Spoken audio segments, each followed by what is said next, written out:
احلى مسا على الكويره عشاق المستديره، وبعدوا كده مع بعض بقى ايه يعني.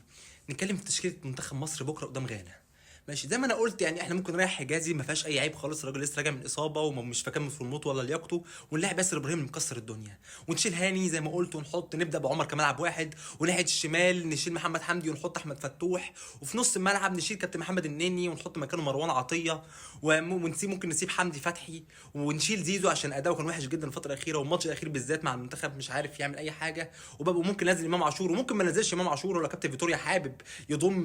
صلاح في النص ممكن نحط مصطفى فتحي.